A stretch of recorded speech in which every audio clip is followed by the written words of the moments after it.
వీరుడన్న మాటకు సరిలే రేవంతుకు నమ్ముకున్న తమ్ములకు కాపు కాస్తుంటాడు యుద్ధమైన సిద్ధంగా ఎప్పుడైనా ఉన్నడో తెలంగాణ బిడ్డలకు ఊపిరయ్యి ఉన్నడో జనపోరుల గర్జించే సింహమహి ఉన్నడో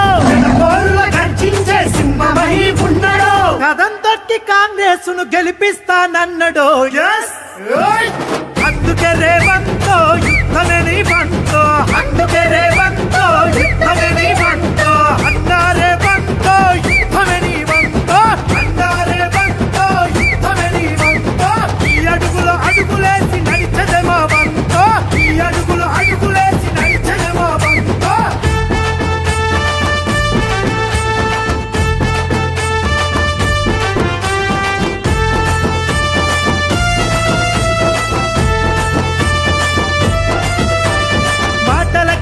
తోటి మాయలెన్నో చేస్తివి లక్షపు మాఫీ అంటే సంతోషపడితివి అంతకన్నా ఎక్కమిత్తి మింగి కూసుంటివి ధనిక రాష్ట్రం అంటూ చెప్పి అప్పుగా మారిస్తివి మేకతోలు కప్పుకున్న పెద్ద పులులు మీరు నమ్మి తెలంగాణ ఇస్తే నిండుగా ముంచేస్తురే అందుకే రేవంతో కంచుడని బంతో అన్నా రేవంతో యుద్ధమే నీ బంతో ఈ అడుగులు అడుగులేసి నడిచదమా బంతో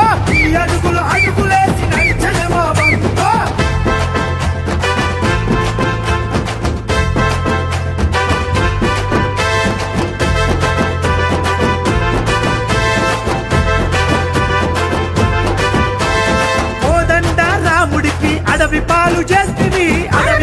చేస్తివి పక్క నుండి పాము అని పక్కకు నెట్టేస్తివి తెలంగాణ వచ్చినాక కాపలకు కంటివి దళితుడే సీఎమని దగా చేసి కూర్చుంటివి హిట్లరును మించి నీవు రాజ్యమేలుతుంటివి జయశంకర్ మాటలన్నీ తుంగల తొక్కేస్తివి చల్ అందుకే రేవంతు దంచుడని బంతో అన్నా రేవంతో యుద్ధమే నీ బంతో ఈ అడుగులు అడుగులేసి నడిచదమా బంతో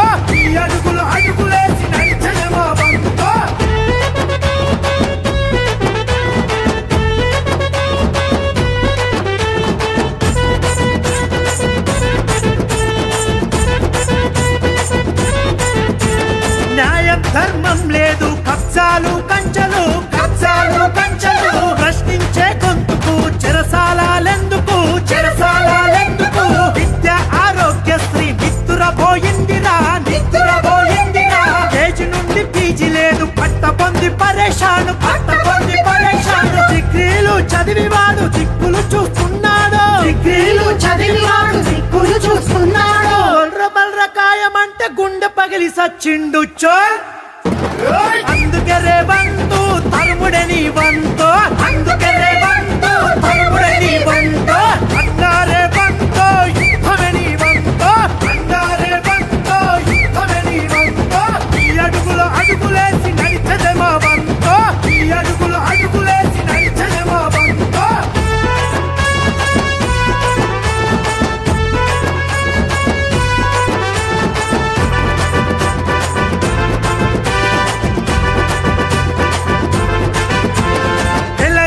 విద్యార్థులు ప్రాణాలు బలిస్తే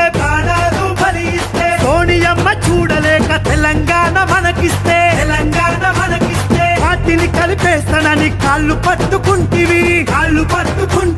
దొంగల్లో దొరవు నీవు మాయల మారాటివి ఇచ్చిన తెలంగాణ నేనే తెచ్చినంటివి అమరుల త్యాగాలను బొందలోన పెడితివి ఇంకెందుకు పాలన చాలు దొర పాలన